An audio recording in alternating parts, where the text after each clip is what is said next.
अफसोसनाक खबर शामिल करें। आपको बताएं, टोबा टेक सिंह में घरेलू झगड़े पर शौहर ने बीवी और 4 बच्चों को जहर दे दिया। 4 अफराद जाँ बाहक हो गए हैं, जबकि दो की हालत नाजुक बताई जाती है। मुलजिम की गिरफ्तारी के लिए छापे भी मारे जा रहे हैं। खराब माशी हालात, बेटियों के रिश्तों के मामलात तलखी का सबब बने। मरने मारने पर बात आ गई।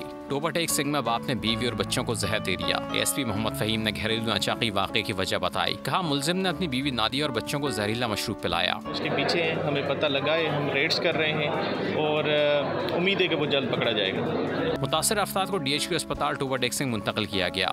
जहर खुरानी के बाद 17 साल सानिया समेत 4 अफराद जाँ बाहक हो गए। मुतासर अफराद जेर इलाज हैं, तहम हालत तशवीशनाक बताई जाती है। पुलिस के मुताबिक मुलजिम की गिरफ्तारी के लिए छापे मारे जा रहे हैं। 2 बच्चे पीड्स वार्ड में और एक इमरजेंसी में एक्सपायर हो गए हैं और 2 बच्चियां जो हैं वो अभी अनकॉन्शियस हैं, अनस्टेबल हैं। उनकी मदर जो है वो अनस्टेबल है। मुलजिम की बीवी नादिया के मुताबिक वो बेटी के रिश्ते पर एतराज़ कर रहा था। शौहर बेटी की शादी के खिलाफ था।